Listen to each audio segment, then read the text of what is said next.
How's it going, guys? Hope you're all well. In today's video, we'll be covering day one of week 4. So this week is 6 reps on all compound movements.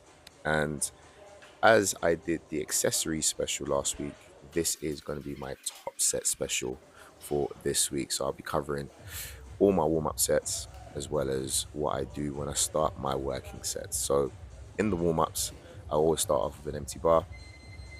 The main aim here again is just to correct anything that I'm trying to do, as well as kind of just refine my form as much as possible. So I never disregard my warm-up sets. Like even now, you can see that like I'm still pacing myself. I'm still making sure I get that pause at the bottom, and I'm really just focusing on just trying to recreate the position I want to be once weights go onto the bar. So a lot of times I feel like people rush their warm-ups. They just want to get through it. Whereas for me, I take my warm-ups just as seriously as my top sets. One thing that I say to people is that like if you're trying to practice on form, get that practice in while you're warming up. It's very silly to think that you can still maintain good form when the weight gets heavier. That's, if anything, that's probably when it's going to be at its most challenging for you to then try and correct anything that you want to make better when you are lifting. And normally with my warm-up sets, I don't do any more than 3 to 4 warm-up sets, depending on obviously what I'm working towards.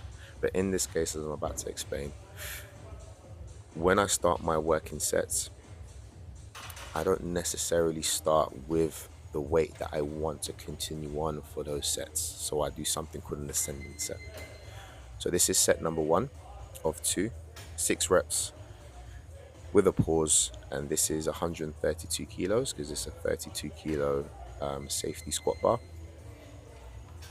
And I always like to keep my first sets within a range where I know I can maintain good form, which will then in return give me confidence to know I can do more.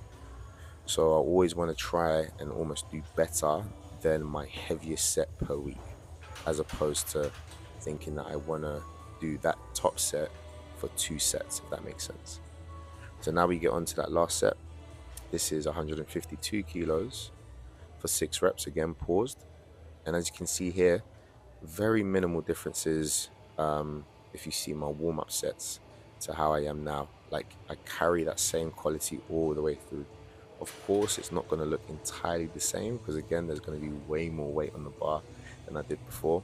And as well, once you standardize your form, once you set that standard for how you want to maintain your form, you can afford to almost have a few issues that can kind of go either way in your lift, whether that is going to make it really good or make it really bad.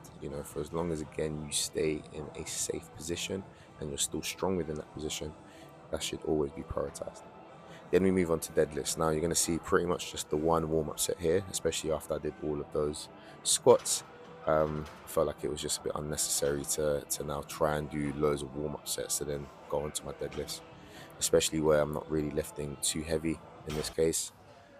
So this is now my first top set of 6 reps, 170 kilos. So my conventional max is 250. I've done that for, I think it might be 2 reps. I've definitely done 250 sumo for more. My max is 280 kilos. So, me being 170 kilos was absolutely fine. Then we move on to the last and final set of my compound movements. This was 200 kilos for, again, another set of 6. And very similar to what you saw me do in my warm-up set, again, just trying to maintain the exact same position, be strong within that position, and repeat that position as much as possible. So, moral of the story for today, guys, never rush your reps, take your time, and repeat the good habits. So there you have it, guys. Thank you very much for watching. Like, share, and subscribe. I'll see you for day 2.